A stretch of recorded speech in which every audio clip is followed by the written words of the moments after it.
Good morning students. Today I will teach you your 11th chapter. This chapter I taught you only half and today we will continue our rest of the chapter. Onam है वो कहाँ मनाया जाता है? केरल में मनाया जाता है। मैंने ये आपको बताया था कि जो ये ओणम त्यौहार है वो किस वजह से मनाया जाता है, इसके पीछे क्या रीज़न है। इसके पीछे दो कथाएं प्रचलित है, जिसमें पहली कथा कौन सी थी? राजा महाबली की थी। उसमें क्या संदेश दिया गया है कि कभी किसी को अहंकार नहीं करना चाहिए। और जो दूसरी कथा है वो किससे संबंधित है? वो दान और यज्ञ से संबंधित है। तो चलो देखते हैं ये कथा कैसे बताई गई है। ओणम की कथा परशुराम के जीवन से संबंधित है। जो दान और यज्ञ से संबंधित थी वो किससे संबंधित है? परशुराम जी के जीवन से संबंधित है। जब क्षत्रिय राजाओं का अत्याचार बहुत ज़्यादा बढ़ गया था तो परशुराम को बहुत ज़्यादा क्रोध आ गया था। मतलब कि वहाँ पर क्या हुआ था कि जब वहाँ पर जो राजा थे उनका अत्याचार बहुत ज़्यादा बढ़ गया था, तो जो परशुराम जी है उनको बहुत ज़्यादा गुस्सा आ गया था। परशुराम जी थे वो ब्राह्मण थे। उन्होंने पृथ्वी से अन्याय और अत्याचार को मिटाने के लिए क्षत्रिय राजाओं का वध कर दिया था। मतलब कि वो ब्राह्मण थे और उन्होंने क्या किया था, मतलब अन्याय और अत्याचार को मिटाने के लिए उन्होंने उन राजाओं का वध कर दिया था। इसके पश्चात उन्होंने यज्ञ किया और यज्ञ पूर्ण हो जाने पर उन्होंने सारी धरती ब्राह्मणों को दान दे दी थी। मतलब वो खुद भी एक ब्राह्मण थे। उन्होंने वहाँ पर क्या किया था? यज्ञ किया था। और यज्ञ करने के बाद में उन्होंने जो पूरी धरती थी वो किसको दान में दे दी थी? ब्राह्मणों को दान में दे दी थी। और उनके पास रहने का कोई भी स्थान नहीं बचा था। मतलब कि उन्होंने पूरी की पूरी धरती ब्राह्मणों को दान में दे दी थी और उनके पास रहने के लिए कुछ भी नहीं बचा था। फिर उन्होंने क्या किया? उन्होंने सह्याद्री पर्वत पर जाकर तपस्या करके जल के देवता वरुण जी से भूमि मांगी थी। मतलब उनके पास रहने के लिए स्थान नहीं था, तो उन्होंने क्या किया? वो सह्याद्री पर्वत पर चले गए और वहां पर जाकर तपस्या करने लगे। और जो जल के देवता है वरुण, उनसे उन्होंने क्या मांगी? भूमि मांगी। परशुराम जी की तपस्या से प्रसन्न होकर वरुण ने कहा कि हे परशुराम, तुम इस रक्त से भरे हुए फरसे को जल में धोकर शुद्ध करो। फरसा क्या होता है? कुल्हाड़ी की तरह एक हथियार होता है। तो उन्होंने क्या कहा कि तुमने इससे, जो वो राजा थे, जो क्षत्रिय राजा थे, तुमने उनका वध कर दिया था, तो तुम अब क्या करो? तुम इस फरसे को जल में धोकर शुद्ध करो। तुम अब हिंसा को त्याग कर इस फरसे को समुद्र में फेंक दो। मतलब कि तुमने हिंसा की थी, तुम अब इस तपस्या के माध्यम से इस हिंसा को त्याग दो और इसको समुद्र में धोकर इसे फेंक दो।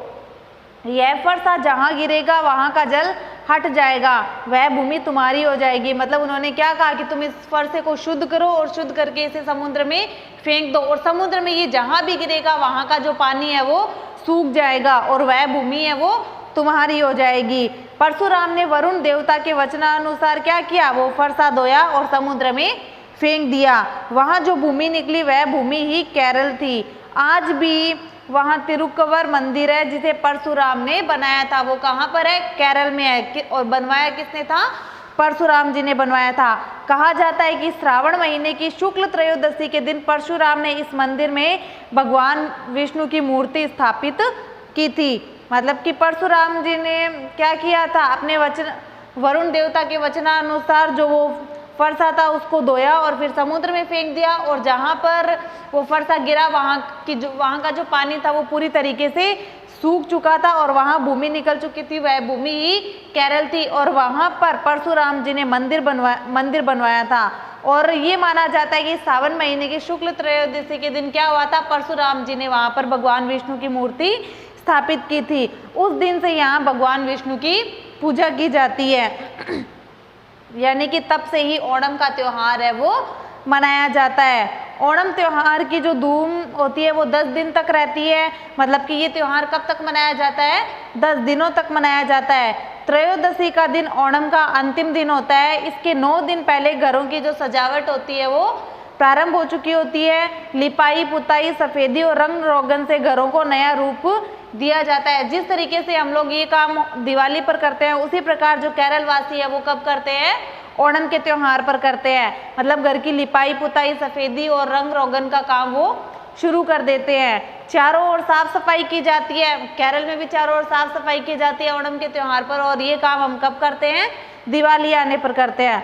वास्तव में ओणम फूलों का पर्व है। घर घर फूलों से सज जाते हैं। बालक बालिकाएं, युवतियां और महिलाएं रंग बिरंगे फूलों से रंगोली बनाती है और घरों के आगे अलग अलग तरह की आकृतियों के नमूने बनाए जाते हैं। उनको फूलों से सजाया जाता है और उन्हें देखकर ऐसा लगता है मानो हम स्वर्ग के सुंदर उद्यानों में पहुंच गए हो। मतलब कि बालक बालिकाएं, ये युवतियां वगैरह क्या करती है, अपने घरों में रंगोली बनाती है और घर के बाहर अलग अलग तरीके के नमूने बनाते हैं, ठीक है। यानी कि छोटी छोटी जो रंगोलियां होती है उनको बनाई जाती है, फिर उनको किससे सजाया जाता है, उनको फूलों से सजाया जाता है और उन्हें देखकर ऐसा लगता है जैसे जो मनुष्य है वो सच में स्वर्ग के उद्यानों में पहुंच गया हो।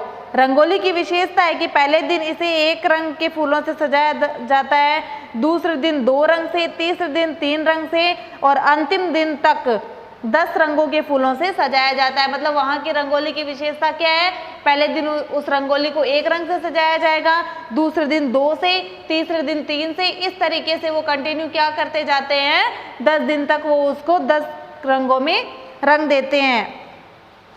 ओणम के 10वें दिन की धूमधाम अलग ही होती है। उत्साह और उल्लास में डूबे केरल वासी प्रातः से ही नए नए वस्त्र पहनकर पूजा पाठ में व्यस्त हो जाते हैं। मतलब जो ओणम का जो 10वां दिन होता है, जो आखिरी दिन होता है, वो सबके लिए बहुत ज़्यादा खास होता है। लोग उस दिन बहुत ज़्यादा खुश होते हैं, सुबह जल्दी उठते हैं और नए नए वस्त्र पहनते हैं और घर में पूजा पाठ में वो व्यस्त हो जाते हैं।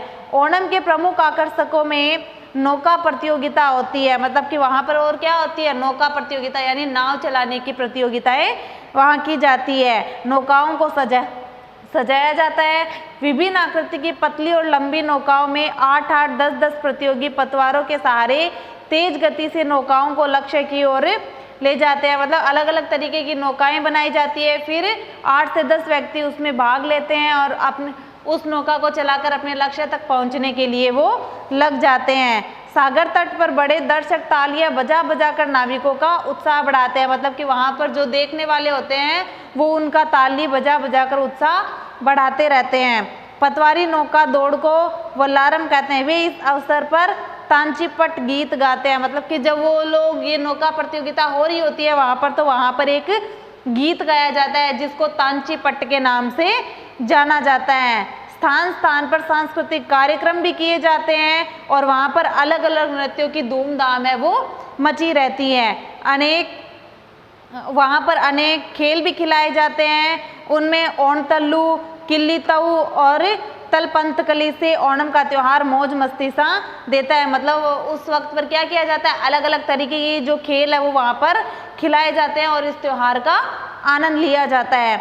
महाबली के आगमन के अवसर पर सारा केरल ऐसे सज जाता है मानो धरती पर स्वर्ग का सौंदर्य बिखर गया हो। मतलब कि उस दिन क्या होता है, जो महाबली राजा होते हैं वो अपनी प्रजा से मिलने के लिए आते हैं, तो उसी खुशी में तो क्या होता है, ये त्यौहार मनाया जाता है। तो लोग महाबली के आगमन पर क्या करते हैं, केरल को पूरी तरीके से सजा देते हैं और उसको ऐसे सजा देते हैं इंसान को ऐसे लगता है जैसे हम स्वर्ग में ही आ चुके हो। ऐसी मान्यता है कि अपनी प्रजा को सुख समृद्धि के साथ फलता देखकर महाबली प्रसन्नतापूर्वक पाताल लोक में लौट जाते हैं। मतलब कि लोग इस त्योहार को इतनी हंसी खुशी के साथ मनाते हैं, तो वो राजा होते हैं वो ये सब चीज़ देखकर बहुत ज़्यादा खुश हो जाते हैं। वो सोचते हैं कि हाँ, मेरी प्रजा यहाँ पर बहुत ज़्यादा खुश है और वो यह देखकर वापस अपने पाताल लोक में लौट जाते हैं। केरल वासी महाबली की विदाई भी करते हैं। वे महाबली के अगले वर्ष की आने की प्रार्थना भी करते हैं। जिस प्रकार हम भी दिवाली के दिन जब लक्ष्मी जी की पूजा करते हैं और अगले वर्ष उनके आने की कामना करते हैं, ठीक उसी प्रकार केरल वासी भी क्या करते हैं, महाबली के अगले वर्ष आने की प्रार्थना करते हैं। भारत के प्रत्येक प्रांत में भांति भांति के त्यौहार मनाए जाते हैं। मतलब कि भारत में हर एक जगह पर अलग अलग तरीके के त्यौहार मनाए जाते हैं, इसीलिए भारत को क्या कहते हैं, त्योहारों का देश कहा जाता है। Is that clear? Your chapter is complete. Now note down your homework.